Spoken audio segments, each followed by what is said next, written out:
Plenty of boobies and booties. Hello fellow anime geeks, welcome to another video in my coverage of 2020 summer and my guide to the season's series premieres. At this point in time I've gone back and watched at least through episode 3 of absolutely everything except things labeled ecchi. Like last season, I'll be ranking and categorizing all of the premieres into 3 categories: action adventure and fantasy and sci-fi, comedy, drama, and slice of life, or basically anything with a human element, and other for the anime I didn't know where to put anywhere else. I'll also be doing a quick all-inclusive ranking at the end, links in the description below. Okay, here's a list of all of the premieres I tried this season.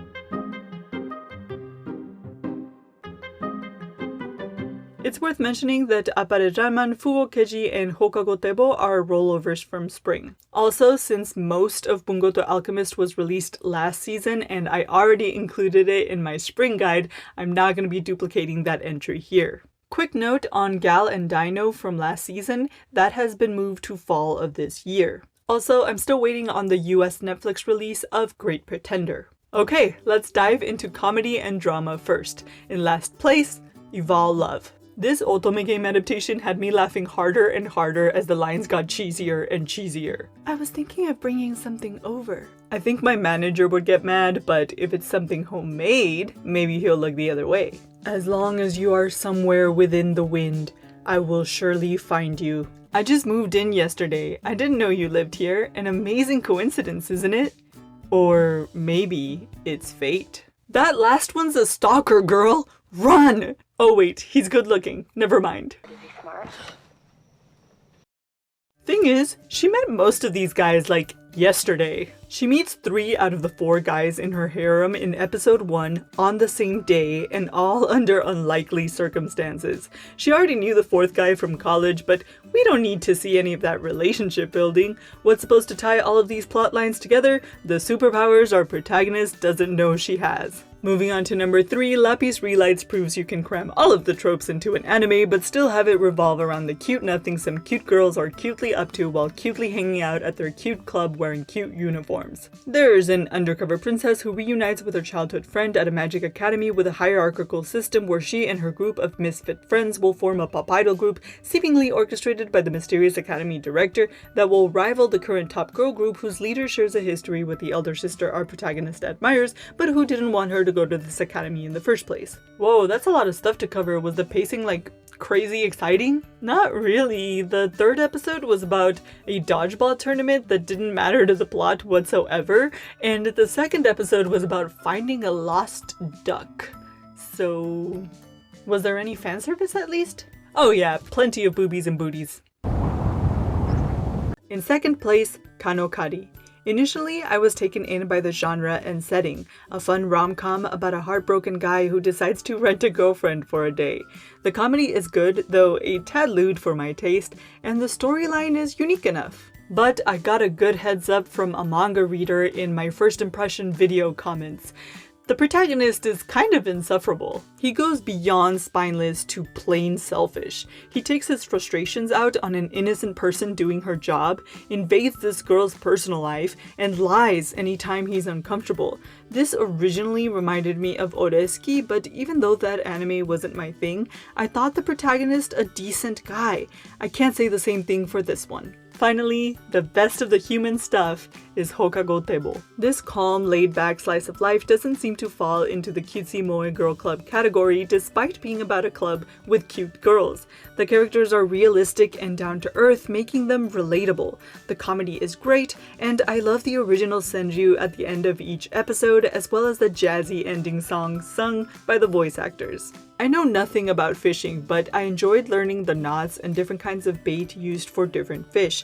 And even though this anime isn't really my thing, as I usually prefer quick 4-koma based gags like in Nozaki-kun, I got kinda sucked in by the vibe this anime creates. It's soothing, kind of heartwarming, and seems to have a few unexpected life lessons unobtrusively sprinkled in. Let's stop and do the other category next, because some of y'all may be wondering why Japan Sinks 2020 wasn't in my human stuff, and that's because I couldn't really place it next to the fun, lighthearted anime in that category. Also, despite this being a disaster survival story, I wouldn't call the violence in this show action. It's a realistic, dark exploration of human significance based on a 1973 novel by Komatsu Sakyo. The work itself has historical value and has been adapted several times through different media, so I'm sorry to say that I'm only familiar with the anime. The story written for this update is hard. I had to tap out after episode 2 despite Netflix releasing all 10.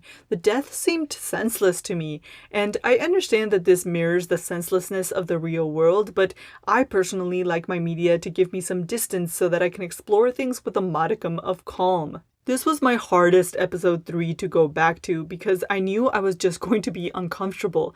But if you are of hardy emotional constitution and want a moving human story, this might be your thing. Alright, moving on to the fun stuff. Action, adventure, fantasy, and sci-fi. While last season was really strong in the human drama category, this season is action-packed. But of course, every season has to have its cringe anime, and summer 2020 has Gibiate, a post-apocalyptic disaster show with a genetics plotline, monster battles, and time-traveling overpowered samurai. Hey, what kind of tropes do fantasy geeks like? Yes. I actually had a lot of fun going back to watch the first quarter of this anime because it was fun picking out all of the poor executions of popular tropes in this bizarre mixture. There was more time travel, more obvious foreshadowing, more monsters, more plot holes, and even more cheese. At number 5, Maou Gakuin. An installment in the overpowered character saga, this show provides another unique look at the demon world. What does it look like? How does it work? And will the reincarnation of the baddest, coolest demon lord in history be able to set things right going to school with his descendants?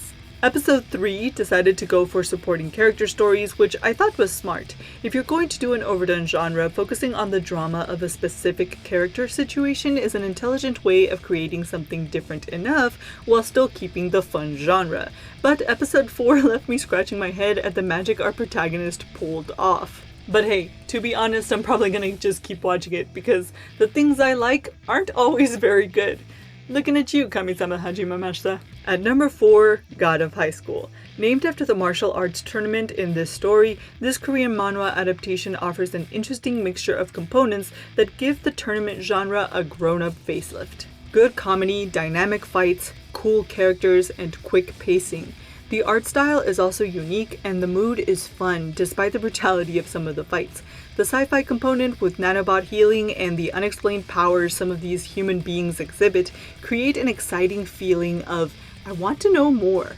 I even liked the change of pace with the character story in the 4th episode, but we immediately set up the next friend's backstory without returning to our protagonist's point of view. It feels too soon to dive into another character when we don't know the main one yet, and it would have been cool to experience the confusion of our protagonist with him before revealing the events of this side story. A slip in development in my opinion, but I'm still in. The next 2 anime kind of remind me of 90s action films from my childhood, like Rush Hour or The Rock, where they're fun and they take an interesting situation and just run with it, and the comedy that results is pretty great. Number 3 in action and fantasy is Balance Unlimited. This tongue-in-cheek mixture of Bond and Sherlock features a relatable Watson character with a clear sense of justice and an outrageous Bond character with cool gadgets everyone wishes they had. Each episode resolves a case, but the good direction allows for this not to feel rushed or episodic. This show also pulls off a cool snapshot-style plot progression where the audience sees select moments in the story instead of a full, simple narration. The action is fun and flashy, the comedy is well written, and the exposition and character backstories are surprisingly good. Fugou Keiji is plain old fun. In the same vein, but with a surprising amount of heart, is Appare-Ranman. I was not expecting a western from an anime, but this show apparently fulfills a need I didn't know I had. The fun slapstick comedy reminds me of another action movie I grew up with, Shanghai Noon, but the well-developed, vibrant characters with singular motivation remind me of Dr. Stone. I love our protagonist's steel focus, his lack of acknowledgement for convention, and the idea that no one can tell you what to be. This is also well directed. It starts with the main action and then shows us how we got there, but we do take a few historical liberties with the character designs and fall into an American blockbuster convention to make this story fun. Just like those American movies where everyone speaks English to each other in foreign countries, everyone in Los Angeles apparently speaks Japanese, even this participant from Germany. The character designs came out really cool though, and the art is drop dead gorgeous. Every frame in this thing looks like a freaking painting. And at number 1 in fantasy and action, Deca-Dence. At first, I thought that this was recycling different tropes in an attempt to create a unique post-apocalyptic sci-fi action adventure. Weird motion devices like Shingeki no Kyojin, moving fortresses like Mortal Engines, monsters like, well, any monster thing ever, an overworked superior with a dark past who turns out to kick butt, an underdog told she can't be part of a thing, humanity at the brink of extinction, alien races, robots. But at the same time, I couldn't reconcile how this show could have such excellent exposition. The direction and focus tied the audience to the characters, and the pace allowed for tons of information without feeling rushed. And then holy plot twist, Batman! The second episode turned the whole thing on its head, like The Matrix. Suddenly, all of the components not only made sense, but were natural consequences for the events in this world. The characters are fleshed out, the engaging pace continues into episode 4, and I honestly have no idea how this story is going to play out. For completely fooling me and offering an unpredictable storyline, Deca-Dence is my number 1. Okay, let's mix them all together and finish up with a quick all-inclusive ranking. Number 11, all the things. Number 10. 私はまだ何も知らない。すべてはとっくに動き始めていたのに。気づくこともなく、この時はまだ。かろうじて私の世界は平和なまどろみの中にあった。Well, are you ever gonna find out? Number 9. オルケストラよ。オルケストラ？オルケストラ。This does not constitute an orchestra. Number 8. If I could turn back time. Number 7. Liar Liar. Number 6. As calming as if you were actually fishing. Number 5. How about Face Punch? Have you heard of that? I mean, that's an action movie. Yeah, it's perfect. Number 4. Geekko approved bromance. Number 3. I'ma go cry in the corner. Number 2. The Great Race. Number 1. The Nickelodeon Slime Game. So concludes my 2020 summer guide. I hope that it was helpful. Links to all of my first impressions to these anime in the description below, and I'll catch you in the next video.